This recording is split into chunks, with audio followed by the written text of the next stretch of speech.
मैं आपका KD sir वापस आपके इस YouTube channel English with KD के ऊपर स्वागत करता हूं। और आज हम अपना क्लास 12 फ्लेमिंगो का चैप्टर सेकंड पढ़ेंगे, जिस चैप्टर का नाम है लॉस्ट स्प्रिंग। इस चैप्टर के अंदर हम दो कहानियां पढ़ने वाले हैं।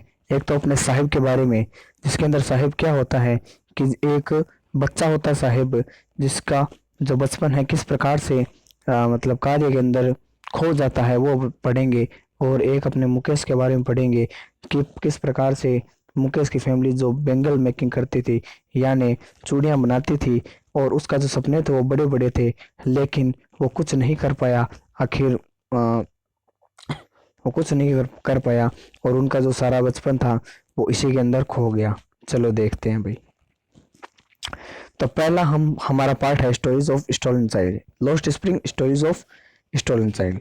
मतलब कि ये कहानी है किसकी? स्टोलन चाइल्ड की, यानी चाइल्डहुड, सॉरी, मतलब हमारा जो बचपन है बच्चों का वो भाई गुम हो गया। ठीक है, अब देखिए अबाउट द ऑथर।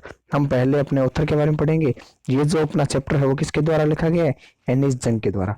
उनका जन्म 1964 के अंदर हुआ था, और कहाँ पर? राउरकेला के अंदर। And spent her childhood and adolescence in Hyderabad. और उन्होंने अपना बचपन और किशोरावस्था थी वो हैदराबाद के अंदर व्यतीत किया था। She received her education in Hyderabad. और भाई उन्होंने भाई पहले तो अपनी जो शिक्षा थी वो कहाँ पर? हैदराबाद में ली। बाद में यूनाइटेड स्टेट ऑफ अमेरिका, यानी अमेरिका के अंदर उन्होंने बाद में अपनी जो आगे की जो पढ़ाई है वो आगे जारी रखी। हर पेरेंट्स वर बोथ राइटर्स। उनके जो माता पिता थे वो दोनों ही भी राइटर्स थे, वो भी कहानियां वगैरह लिखा करते थे। Anees Jung began her career as a writer in India. और जो हमारी अनीस जंग थी उन्होंने भी क्या किया? जो अपना कैरियर था, जो अपना पैसा है, किस चीज़ का? मतलब इंडिया के अंदर ही भाई राइटर का या फिर राइटिंग का एक पैसा है जो शुरू कर दिया। ठीक है, she has begun an editor and columnist for major newspaper in India and abroad. वो भाई क्या बनी?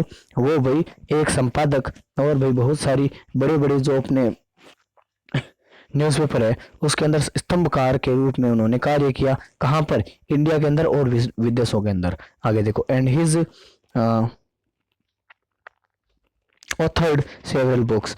और भाई उन्होंने भाई क्या किया? And has authored several book. और उन्होंने भाई बहुत सारी किताबें हैं वो निरूपित की, यानी उनका संस्करण किया या फिर उनको छापा, या फिर उन्होंने बहुत सारी मतलब किताबें हैं वो निकाली। The following is an extra excerpt from her book titled lost spring stories of stolen child. अब देखो ये जो स्टोरी है वो भी किसकी है? ये जो अपने ये स्टोरी है वो भाई मतलब उनकी एक स्टोरी जिसका क्या नाम है? Lost spring. वहाँ का एक अंश लिया गया है इसके अंदर। ठीक है, आगे देखो, जिसके अंदर क्या होता है? Stories of child stolen child, यानी कि उन बच्चों की कहानी जिनका बचपन है वो खो चुका था, खो चुका है। Here she analyzes the grinding poverty and traditions which condemn these children to a life of exploitation. अब देखो यहाँ पर वो इन्होंने क्या किया है? इन्होंने विश्लेषण किया है किस चीज का? द ग्राइंडिंग पोवर्टी, यानी एक प्रकार की कष्टदायक जो गरीबी है, एंड ट्रेडिशन, और भी एक प्रकार की परंपरा, which condemn this children to a life of exploitation, जिन्होंने भाई इनके मतलब जो इन बच्चों का जो लाइफ है, कौन सा शोषण शोषण किया हुआ जो लाइफ है ना, उसका भाई इनको अपराधी ठहराया है इन खुद को। अब देखिए पढ़ते हैं भाई। Sometimes I find a rupee in the garbage, why do this I ask Saheb whom I encounter every morning scrounging scroung- scrounging for gold in the garbage dumps of my neighborhood। अब देखिए क्या होता है। Sometimes I find a rupee in the garbage, क्या है कि भाई कभी कभार मैं भाई क्या है मतलब सबसे पहली अपनी स्टोरी कौन सी? Sometimes I found a rupee in garbage, मतलब कभी कभी मुझे क्या मिल जाते हैं? गार्बेज के अंदर, यानी कूड़े कचरे के अंदर पैसे मिल जाते हैं। अब देखिए स्टोरी शुरू होती है अपनी। Why do you do this I ask Sahib, whom I encounter every morning scrounging for gold in the garbage dumps of my neighborhood। अब देखिए भाई मैंने साहिब से पूछा, क्या पूछा? कि भाई तुम लोग ये क्यों करते हो? ठीक है ना। जो भाई जो साहिब है वो भाई मुझे हर सुबह ना मेरा सामना होता है उसको उससे मतलब वो क्या करता है भाई, जो हमारे पास में जो अपना गार्बेज का जो एक ढेर पड़ा हुआ है ना, कूड़े का जो एक ढेर पड़ा हुआ है, वहां पर भाई क्या करता है, छानबीन करता रहता है किसकी, गोल्ड की। हाँ, मतलब ये गोल्ड सोना नहीं है भाई, ठीक है ना। ये गोल्ड भाई इनके लिए क्या है, मतलब खाना हो गया, कुछ जूते हो गए, ठीक है, कुछ चॉकलेट हो गई, या फिर कोई मतलब फ्रूट वगैरह हो गए, ये इसी प्रकार की ये चीजें हैं इनको लिए क्या है भाई, हाँ गोल्ड है। आगे देखिए, Sahib left his home long ago, Sahib ने भाई अपना घर था वो भी कई साल पहले ही छोड़ दिया था, ठीक है। Said amidst the green fields of Dhaka, his home is not even a distant memory. अब देखिए जो उसका घर था वो कहाँ पर था, वो ढाका है ना, ढाका के हरे हरे जंगलों के अंदर, सॉरी जंगल नहीं खेतों के अंदर उनका घर था, ठीक है। और भाई उनका जो उसका घर है वो भी उसको दूर तक याद नहीं है, ठीक है। आगे देखिए, there were many storms that swept away their fields and homes, his mother tells him, उसकी माँ उसको बताती थी कि वहां पर बहुत सारे क्या आते थे, स्टॉर्म्स यानी तूफान वगैरह आते थे, जिस कारण भाई उनके जो खेत वगैरह थे और जो उसका घर था उस सबको भाई उस चीज ने मिटा दिया, फिर खराब कर दिया, ठीक है। डेट्स वाई दे लेफ्ट, इसीलिए भी उन्होंने वो जगह छोड़ दी थी, ठीक है। Looking for gold in the big city where he now lives, ठीक है। किसके लिए, कि भाई मतलब गोल्ड की तलाश के अंदर बड़ी बड़ी सिटियों के अंदर जिसके अंदर वो अब रहते हैं। अब देखिए क्या होता है भाई आगे, I have nothing else to do he mutters, ठीक है। वो भी धीरे धीरे बड़बड़ाया, बड़बड़ाते हुए उसने कहा, क्या बोला कि भी I have nothing else to do, कि भी मेरे पास कुछ भी नहीं है करने के लिए। लुकिंग अवे, यानी दूर दूर तक देखते हुए उसने क्या बोला कि भी मेरे पास करने के लिए कुछ भी नहीं है, ठीक है। गो to school I say glibly, realizing immediately how hollow the advice must sound, ठीक है। अब देखिए मैंने भी तेजी से उसको पूछा, सॉरी कहा, क्या कहा, तो फिर ये काम करो तुम स्कूल जाओ, ठीक है। लेकिन भाई उतने में भी मुझे मतलब तुरंत ही मुझे भी रियलाइज हुआ, मतलब मुझे ये पता चला कि जो मैंने उसको एक एडवाइस दी थी, जो उसको एक सलाह दी थी, वो वास्तव में कितनी ज्यादा खोखली थी, ठीक है। There is no school in my neighbourhood, when they build one I will go, ठीक है। अब देखो साहिब ने उत्तर देते हुए कहा कि भाई मेरे नेबरहुड के पास में कोई भी, यानी मेरा जो नेबरहुड है यानी मेरा पड़ोस है, वहां पर कोई भी स्कूल नहीं है। अगर कोई वहां पर आके कोई स्कूल बनाएगा तो फिर मैं जरूर जाऊंगा, ठीक है। आगे देखिए, if I start A school will you come, I ask half joking, यानी मैंने थोड़ा बहुत मतलब मजाक करते हुए उससे पूछा, क्या पूछा, कि भाई अगर मैं स्कूल बनाऊं तो तुम वहां पर आओगे, ठीक है। Yes he says smiling broadly, ठीक है। उसने भाई मतलब एक बड़ी सी मुस्कुराहट देते हुए कहा कि हाँ हाँ जरूर, क्यों नहीं, मैं जरूर आऊंगा, ठीक है। A few days later I see him running up to me, ठीक है। कुछ दिनों के बाद में मैंने उसे देखा, वो मेरी तरफ दौड़ते हुए आ रहा था, ठीक है। Is your school ready, it takes longer to build a school, उसने आके मुझे क्या पूछा कि इज योर स्कूल रेडी, कि क्या तुम्हारी स्कूल है वो तैयार हो चुकी है, ठीक है। तो फिर मैंने उत्तर दिया, क्या बोला, it takes longer to build a school I say embarrassed at having made a promise that was not meant. अब देखो मैंने भाई बहुत ज्यादा शर्मिंदगी महसूस करते हुए उसे बोला, क्या, कि भाई एक स्कूल बनने में बहुत ज्यादा समय लगता है, ठीक है। और भी मुझे पता था कि मैंने उसे इस प्रकार का एक प्रॉमिस कर दिया था, इस प्रकार का एक वादा कर दिया था, ठीक है, जिसका कोई मतलब नहीं था, ठीक है। अब देखिए, but promises like mine abound in every corner of his black world. अब देखो लेकिन भाई मेरे प्रकार के ऐसे मतलब जो प्रोमिस जो वादे हैं, है ना भाई, इनके मतलब देश के हर एक कोने से भाई इनके लिए किए जाते हैं, इनकी इस धूमिल दुनिया के अंदर किए जाते हैं, ठीक है। लेकिन वो कभी वादे पूरे नहीं किए जाते। आगे देखिए, after months of loving him I ask him his name, मतलब कुछ महीनों के बाद में उसको जानने के बाद मैंने उससे उसका नाम पूछा, तो उसने क्या बोला, साहेब ए आलम ही अनाउंसेस, ठीक है। उसने भी जोर से घोषणा करते हुए कहा, क्या बोला, साहेब ए आलम, कि मेरा नाम साहेब ए आलम है, ठीक है। He doesn't know what it, ठीक है, वॉट इट मीन्स, वो भी बिल्कुल भी नहीं जानता था कि वास्तव के अंदर इसका मतलब क्या है, ठीक है। If he new it's meaning Lord of the universe he would have a hard time believing it. आगे देखो, अगर उसे पता चल जाता कि इसका मतलब जो साहेब आलम है उसका मतलब लॉर्ड ऑफ द यूनिवर्स यानी ब्रह्मांड का पिता है, तो फिर ये है ना, तो फिर इसे अपने नाम के ऊपर बिल्कुल भी क्या नहीं होता भाई, बिलीव नहीं होता, बिल्कुल भी विश्वास नहीं होता, ठीक है। कि जिस प्रकार से उसका नाम है और जिस प्रकार से वो कार्य करता है इसके ऊपर बिल्कुल भी उसे क्या बोलते हैं, उसको विश्वास नहीं होता, ठीक है।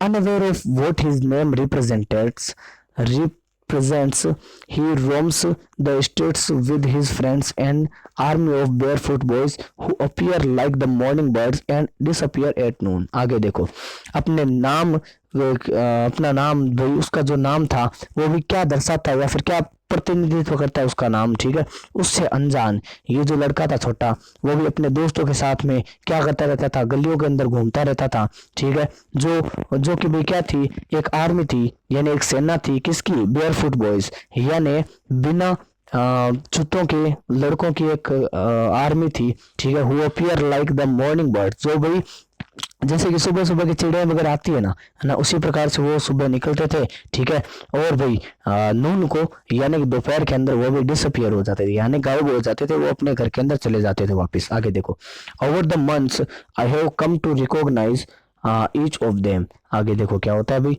ओवर द मंथ्स यानी कुछ महीनों के बाद में मैं भाई उन सभी के बारे में जान पहचान मतलब जान पहचान होगी मेरी उन सभी से। Why are not you wearing chappals, I ask one, ठीक है, मैंने उनमें से एक लड़के को पूछा कि भाई आप लोग है ना चप्पल क्यों नहीं पहनते हो। My mother did not bring them down from the self, he answer simply, उसने भाई बहुत ही ज्यादा साधारण तरह से बोल दिया, क्या बोला कि जो मेरी माँ है वो भाई सेल्फ यानी भाई एक अलमारी है, सेफ है, उसके ऊपर से जो चप्पल है उतार के मुझे देती नहीं है, ठीक है, तो कहाँ से पहनूं मैं, ठीक है। आगे देखो, even if she did he will throw them off, adds another who is wearing shoes that do not match। आगे देखो भाई, उनमें से एक लड़का था जिसने भाई ऐसे जूते पहन रखे थे जो मतलब बिल्कुल मैच नहीं खाते थे, मतलब अलग अलग जूते पहन रखे थे, ठीक है, एक पाँव में अलग है और एक पाँव में अलग, ठीक है। उसने जवाब देते हुए कहा, क्या कहा कि अगर इसको मतलब दे भी दी ना तो भी कोई फायदा नहीं है, ये तो उसको उतार कर फेंक देगा चप्पल को, ठीक है। आगे देखो क्या होता है भाई, when I comment on it he shuffles his feet and says nothing, ठीक है। अब देखो भाई, मैंने जब भाई उसके मतलब जो जूते थे है ना भाई, उसके ऊपर जब क्या किया, कमेंट किया, तो फिर उसने क्या सफल कर लिया, यानी एक दूसरे के ऊपर अपने जूते वो रख लिए, ठीक है, और अपने जूतों को छुपाने की उसने कोशिश की, ठीक है, लेकिन वो कुछ बोला नहीं, ठीक है। आगे देखो, I want shoes says A third boy who has never owned a pair all his life. I want shoes, भाई उनमें से एक लड़का था तीसरा, ठीक है, उसने बोला कि भाई मुझे जूते चाहिए, ठीक है, जो भाई ऐसा लड़का था जिसने भी अपनी जिंदगी के अंदर कभी भी आज तक मतलब अपना जूते मतलब एक जूते की जोड़ी उसके पास कभी भी नहीं हुई, ठीक है। आगे देखो क्या होता है भाई, travelling across the country I have seen children walking barefoot in cities on village roads. आगे देखो, ट्रेवलिंग अक्रॉस द कंट्री यानी पूरी कंट्री के अंदर घूमने के बाद में, ठीक है, मैंने क्या पाया कि भाई जो बच्चे हैं ना, बहुत सारे ऐसे बच्चे हैं जो भाई बिना अपने मतलब बिना जूतों के या फिर बिना चप्पल के, पैरों के, क्या है भाई, वो घूमते रहते हैं, कहाँ पर, सिटी के अंदर, गांव के अंदर, गांव की जो रोड है वहां पर, ठीक है। It is not lack of money but a tradition to stay barefoot, ठीक है ना, ये भी किसी प्रकार की क्या नहीं है भाई, ये किसी प्रकार की मतलब पैसों की कमी नहीं है, ये तो सिर्फ एक परंपरा है, किस प्रकार की, कि भाई जिसके अंदर बिना जूतों के या फिर चप्पल के रहा जाता है, ठीक है। इज वन एक्सप्लेनेशन, ठीक है, ये भाई उनमें से एक की क्या थी, एक्सप्लेनेशन थी। एक्सप्लेनेशन यानी मतलब उनका एक तो तरीका था बताने का कि वास्तव के अंदर ये कोई पैसों की कमी नहीं है, ठीक है ना। अब भाई अपने आप को कोई दिलासा तो देगा ही, ठीक है ना, कि भाई हम गरीब नहीं है, ठीक है, लेकिन वास्तव में वो गरीब थे, ठीक है, ऐसा कुछ नहीं था, ठीक है। लेकिन भी उनमें से एक मतलब उनकी यही धारणा थी, क्या थी, कि भाई ये एक प्रकार की परंपरा है, ठीक है, जिससे हम मतलब नंगे पैर रहते हैं। आगे देखो, I wonder if this is only an excuse to explain away a perpetual state of poverty. आगे देखो, मुझे भी एकदम पता था कि भाई ये एक प्रकार की क्या एक्सक्यूज है, मतलब एक बहाना है, ठीक है ना, ये बताने का क्या, कि भाई परपेचुअल स्टेट ऑफ पोवर्टी यानी भाई गरीबी की जो एक सतत रेखा है, ठीक है, या फिर सतत या फिर निरंतर चलने वाली एक गरीबी है, ठीक है, उसको छिपाने के लिए एक प्रकार का बहाना था, ठीक है। I remember a story a man from Udupi once told me, मुझे भाई आज भी याद है कि एक लड़का था, ठीक है, कहाँ से, उडुपी से, उसने मुझे एक बार कहा था, ठीक है, as a young boy he would go to school past an old temple. जब भाई वो बच्चा था तो फिर वो क्या करता था, वो भाई स्कूल मतलब अपने स्कूल है ना, मंदिर के पीछे से अपने स्कूल जाता था, ठीक है। आगे देखिए क्या होता था भाई, सॉरी पास्ट यानी मंदिर के पास में से होकर, ठीक है, आगे देखो क्या होता है। Where his father was a priest, वहां पर उसके जो पापा थे वो क्या थे, प्रीस्ट थे, मतलब एक पुजारी थे। ठीक है, he would stop briefly at the temple and pray for a pair of shoes, वो भाई वहां पर थोड़ी देर के लिए उस मंदिर के अंदर रुकता और भी प्रार्थना करता, किसके लिए, कि भाई जूतों के एक जोड़ी के लिए वो प्रार्थना करता कि भगवान प्लीज मेरे पास भी एक जोड़ी जूते आ जाए। आगे देखिए भाई क्या होता है। 30 years later, I visited his town and the temple, which was now drowned in a air of desolation. आगे देखो, 30 साल के बाद में मैं कहाँ पर पहुंची थी, उसके गांव के अंदर गई थी। ठीक है, अब क्या हो चुका था, which was now drowned in an air of desolation, यानी वो अब डूब गया था किसके अंदर, वीरानी की हवा के अंदर वो डूब गया था। ठीक है, इन द बैकयार्ड, मतलब जो मंदिर के पीछे, where lived the new priest, जहां पर भाई अब नया जो प्रीस्ट था वो रहता था, प्रीस्ट यानी पुजारी, जो नया पुजारी था वो वहां पर रहता था। There were red and white plastic chair, वहां पर उस कमरे के अंदर क्या थी, उस घर के अंदर भाई लाल और सफेद कलर की कुर्सियां थी। ठीक है, ए young boy dressed in the grey uniform, और भाई एक जवान या फिर एक युवा लड़का था जिसने भाई क्या कर रखा था, एक छोटा लड़का था जिसने भाई कपड़े पहन रखे थे ग्रे कलर की, एक स्कूल की यूनिफॉर्म पहन रखी थी। ठीक है, वियरिंग शॉक्स एंड शूज, उसने भाई जूते और मोजे पहन रखे थे। Arrived painting and through his school bag on A folding bed, वो भाई अपने स्कूल से हांफते हुए आया था। ठीक है, और जो अपने जो एक बैग टंगा रखा था उसने उसको भाई उस फोल्डिंग बेड के ऊपर फेंक दिया। अब देखिए आगे क्या होता है भाई। Looking at the boy, I remembered the prayer another boy had made to the goddess when he had finally got a pair of shoes. आगे देखो, let me never lose them. आगे देखो, लुकिंग एट द बॉय, यानी उस लड़के को देखते हुए मुझे याद आया कि एक बार एक लड़का था जिसने भी माता रानी से प्रार्थना की थी कि जब उसको मतलब आखिरकार एक जोड़ी शूज मिल गए तो उसने क्या बोला कि भाई कृपया करके मेरे से ये कभी खोए न। ठीक है ना, ये जो जूते हैं ये भाई मेरे से कभी खोए न। आगे देखो, the goddess had granted his prayer, ठीक है, और जो देवी थी उसने भी उसकी ग्रांटेड कर ली, यानी स्वीकार कर ली उसकी प्रार्थना को। ठीक है, young boy like the son of the priest now were shoes. आगे देखो, और भाई अब क्या था, young boy like the son of the priest now वोर शूज। आगे देखो, और भाई जो यंग बॉय था किसका, उस लड़के का, मतलब वो भी किस प्रकार का था भाई, उस पुजारी के लड़के के जैसा ही था।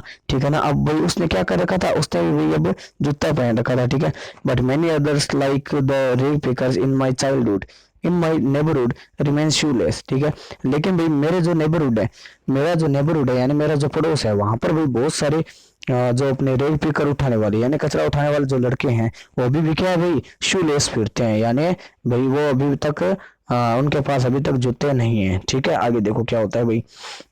My acquaintance with the barefoot rag pickers leads me to Seemapuri. ठीक है, जो मेरी जान पहचान थी किसके साथ, उन नंगे पाँव वालों के साथ। ठीक है, उस नंगे पाँव वालों जो अपने कचरा उठाने वाले लड़के थे उनके साथ जो मेरी जान पहचान थी वो मुझे कहाँ पर ले गई, सीमापुरी की तरफ ले गई। A place on the periphery of Delhi yet miles away from it metaphorically। आगे देखो, एक भी ऐसा नगर, एक नगर का किनारा, ठीक है, जो कहाँ का है, दिल्ली का है। ठीक है, जो अभी भी भाई कई मीलों दूर है। ठीक है, लाक्षणिक रूप से बहुत ज्यादा दूर है। ठीक है, those who live here are squatters. ठीक है, जो भी यहाँ पर रहते हैं वो भी क्या कहलाते हैं, स्क्वेटर्स, यानी अतिक्रमणकारी कहलाते हैं।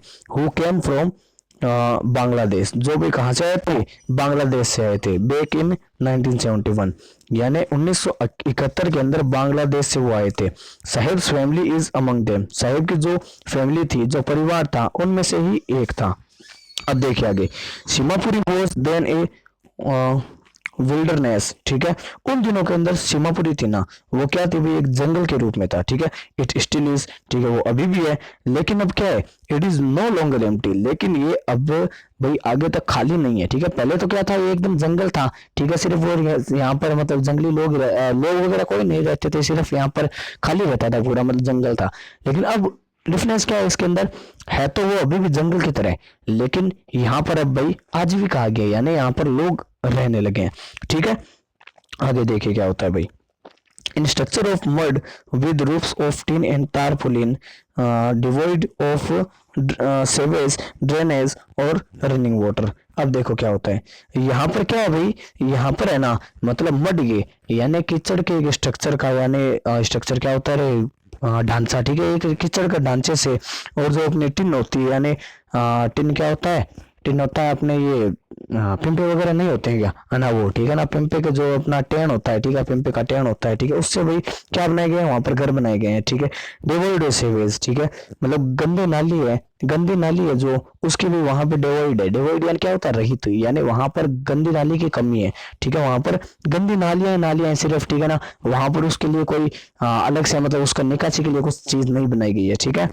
ड्रेनेज यानी वहां पर कोई भी पानी निकालने के लिए कोई चीज नहीं बनाई गई है, और जो गंदे नाले हैं बड़े बड़े, है ना, वहां जहां पर हम शौच वगैरह करते हैं उसको बाहर निकालने के लिए कोई चीज नहीं बनाई गई है, ठीक है। लिव 10,000 रेग पिकर्स, ऐसी जगह के अंदर 10,000 रेग पिकर वहां पर रहते हैं, ठीक है ना। रेग पिकर यानी कचरा उठाने वाले, देख लो भाई 10,000 कम नहीं होते हैं, ठीक है ना। आगे देखिए क्या होता है, they have lived here for more than 30 years without an identity।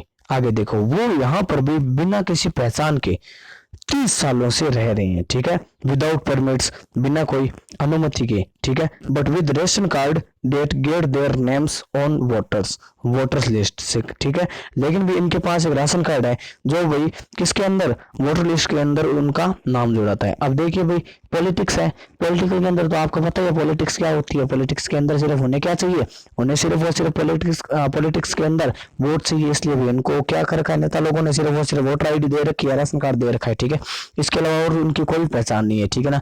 इनसे वोट वगैरह ले लेते हैं, ठीक है, पॉलिटिशियंस, लेकिन इनको मतलब आगे नहीं बढ़ाते हैं, ठीक है। आगे देखिए क्या होता है भाई sorry, and enable them to buy grain, ठीक है ना, और भाई वो उसको क्या सक्षम, वो भाई उनको सक्षम कराते हैं कि भाई वो क्या कर सके, अनाज वो ले सके, ठीक है। आगे देखो क्या होता है भाई, food is more important for survival than an identity, यानी जो खाना है वो भी बहुत ज्यादा मतलब आजीविका चलाने के लिए या फिर जीवन व्यतीत करने के लिए सबसे ज्यादा इम्पोर्टेंट है। किससे इम्पोर्टेंट है कि ये पहचान से बहुत ज्यादा इम्पोर्टेंट है।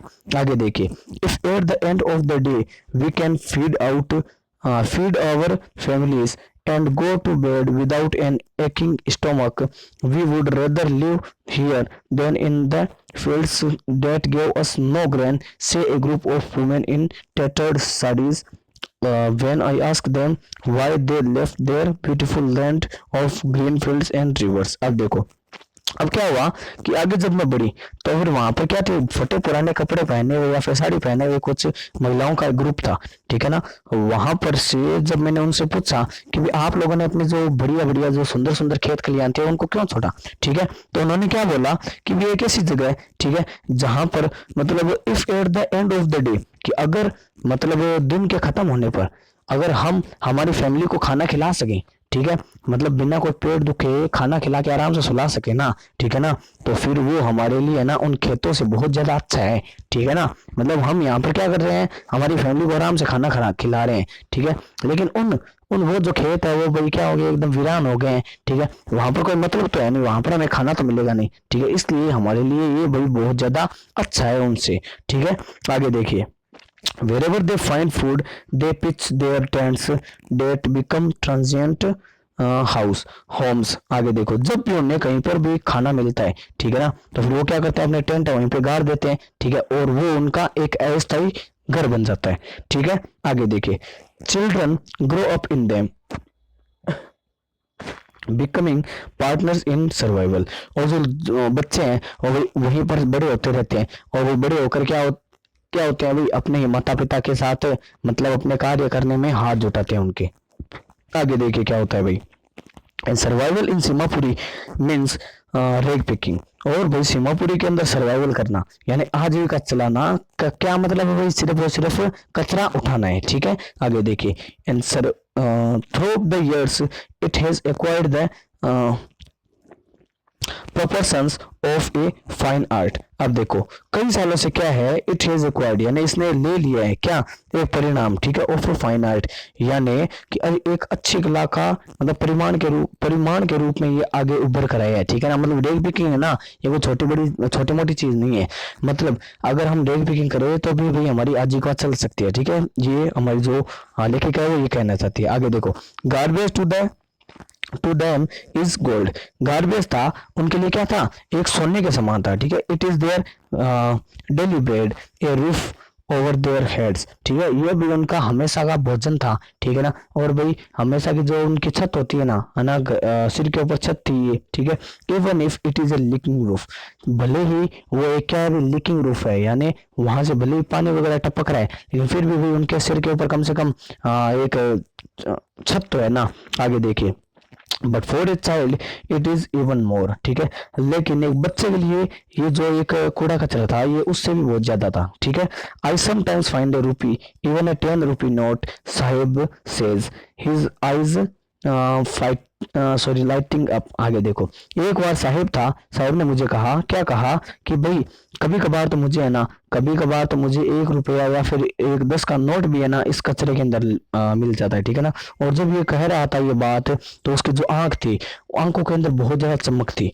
आगे देखिए, when you can find a silver coin in a heap of garbage you don't stop स्क्रॉन्जिंग। अब देखो वो क्या बोलता है कि जब आप लोगों को है ना एक सिल्वर कॉइन मिल जाता है, ठीक है ना, कहाँ पर, एक कूड़े के ढेर के अंदर, ठीक है, तो फिर यू डोंट स्टॉप स्क्रॉन्जिंग, तो फिर आप है ना उसके अंदर छानबीन करना कभी भी बंद नहीं करेंगे, ठीक है, या फिर बंद नहीं कर सकते। For there is hope of finding more. क्यों? क्योंकि भी आपके अंदर एक प्रकार की आशा आ जाती है कि भी हमें आज सिल्वर कॉइन एक मिला है, ठीक है, हो सकता है कि आगे और ज्यादा पैसे मिले, ठीक है ना। तो फिर इस प्रकार की आशा के कारण मतलब आप अगर उसके अंदर कुछ पैसे मिल जाए तो फिर आप उसको छोड़ोगे नहीं, मतलब उसके अंदर हमेशा खोज करते ही रहोगे। आगे देखिए क्या होता है भाई, It seems that for children garbage has a meaning different from what it means to their parents. ऐसा लगता था कि भी जो बच्चों के लिए कचरे का जो मीनिंग है ना भाई उनके माता पिताओं से बहुत ज्यादा अलग है, ठीक है। आगे देखिए क्या होता है भाई, for the children it is wrapped in wonder, ठीक है। बच्चों के लिए तो क्या है, लपेटा हुआ है किसके अंदर, वंडर के अंदर यानी आश्चर्य के अंदर। क्यों? क्योंकि भी उन्हें वहां से कभी जूते मिल जाते हैं, कभी उन्हें पैसे मिल जाते हैं, इसलिए, ठीक है। आगे देखिए क्या होता है भाई,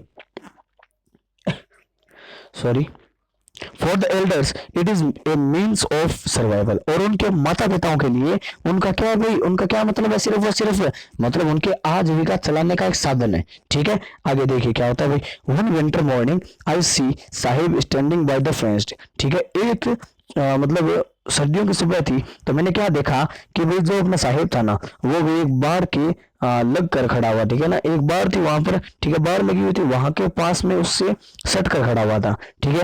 gate of the neighbourhood club यानी पास का जो हमारा मतलब पड़ोस के अंदर जो एक क्लब बना हुआ है ना, वहां पर क्या था भाई, वो वहां पर एक बार लगी हुई थी, उससे भाई कुछ देख रहा था, ठीक है। उसने क्या देखा, watching two young man dressed in white playing tennis. उसने क्या देखा कि 2 लड़के थे वहां पर, उन्होंने व्हाइट कलर की ड्रेस पहन रखी थी और वो क्या खेल रहे थे, वो टेनिस गेम खेल रहे थे, ठीक है। आगे देखिए भाई क्या होता है,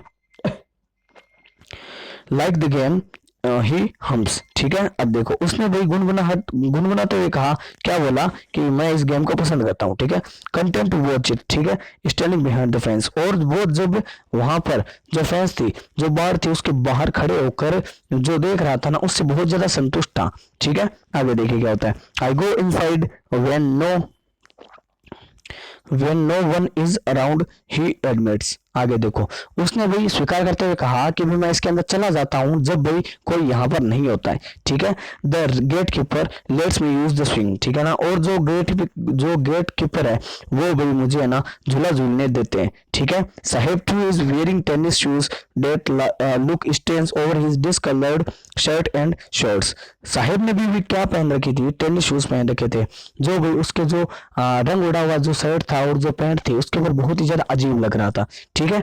आगे देखिए क्या होता है भाई, someone gave to them he says in the manner of an explanation। मतलब उसने भाई एक प्रकार से समझाते हुए कहा कि भाई उसको है ना ये शूज किसी ने दिए थे, ठीक है। आगे देखियो, the fact that they are discovered sorry discarded shoes of some rich boy. तथ्य तो यह था कि भाई वो जो जूते थे ना वो भी किसी अमीर लड़के ने क्या कर दिए थे भाई, उतार दिए थे, ठीक है ना, इसलिए उसको ये जूते मिल गए थे, ठीक है। Who perhaps refuse to wear them because of a hole in one of them. उसने भी शायद क्या कर दिया होगा, उसको पहनने से इनकार कर दिया होगा क्योंकि उन जूता में से एक जूते के अंदर क्या था भाई, होल बना हुआ था, ठीक है ना, एक खड्डा निकल गया था इसलिए, ठीक है। आगे देखिए क्या होता है भाई, does not bother them for one who has walked barefoot, ठीक है ना।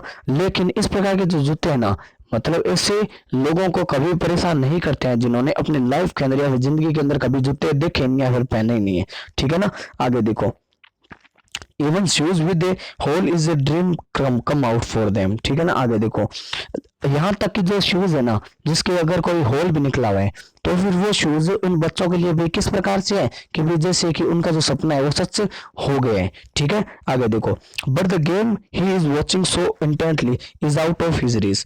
लेकिन जो गेम, जो खेल वो देख रहा था, ठीक है ना, इतनी ध्यानपूर्वक देख रहा था, वो भी उसके पहुंच से तो कतई बाहर था, बहुत ही ज्यादा बाहर था, ठीक है। आगे देखिए क्या होता है, this morning Saheb is on his way to the milk booth. अगले दिन क्या हुआ कि आज सुबह क्या हुआ कि भी जो साहिब था वो भी अपने मिल्क बूथ की तरफ जा रहा था, या दूध की जो डेयरी है वहां की उसकी तरफ जा रहा था, ठीक है। In his hand is a steel canister. उसके हाथ के अंदर एक स्टील कैनिस्टर थी, यानी एक स्टील की केतली थी, ठीक है। I now work in A tea stall down the road he says pointing in the distance. यानी कुछ दूर के ऊपर इशारा करते हुए उसने बोला कि जो नीचे की तरफ जो दुकान है ना वहां पर मैं काम करता हूँ अब। आगे देखो क्या होता है, I am paid 800 rupees and all my meals. Does he like the job? I ask. I ask. आगे देखो, I am paid 800 rupees and all my meals. उसने भी बोला आगे क्या बोला कि मुझे 800 रुपये दिए जाते हैं और जो मेरा पूरा खाना वगैरह है वो दिया जाता है, ठीक है। अब देखिए, मैंने पूछा कि क्या तुम अपनी जॉब को पसंद करते हो क्या, ठीक है। आगे देखो, his face I see has lost the carefree looks. मैंने देखा कि जो उसका चेहरा था जिसके ऊपर एक प्रकार की मस्ती छाई रहती थी हमेशा, वो भी जो मस्ती थी वो भाई उसके चेहरे से अब उड़ गई थी, ठीक है। आगे देखिए, the steel canister seems heavier than the plastic bag he would carry so lightly over his shoulder. आगे देखो, जो स्टील की कैनिस्टर थी तो स्टील की जो एक केतली थी वो भी बहुत ज्यादा भारी लग रही थी उस भाई प्लास्टिक के बैग से, जो भी वो हमेशा सुबह सुबह अपने कंधों के ऊपर लाद के लेके जाता था, ठीक है। आगे देखो, द बैग वाज हिज, क्योंकि जो भी बैग थी वो उसकी खुद की थी, ठीक है। And the canister belongs to the man who owns the tea shop. आगे देखो, और जो केतली थी वो भाई उसकी थी जो भाई उस दुकान का मालिक था, ठीक है ना, उस जो टी शॉप का जो मालिक था ना उसकी थी, ठीक है। आगे देखो, Saheb is no longer his own master. और साहेब है वो भी लंबे समय तक या फिर और आगे अपना खुद का स्वयं स्वामी नहीं रहा। इसी प्रकार से हमारा ये स्टोरी खत्म होती है, ठीक है। स्टोरी खत्म नहीं हुआ है, इसका एक पार्ट अभी कंप्लीट हुआ है, एक और पार्ट है वो हम कल पढ़ेंगे।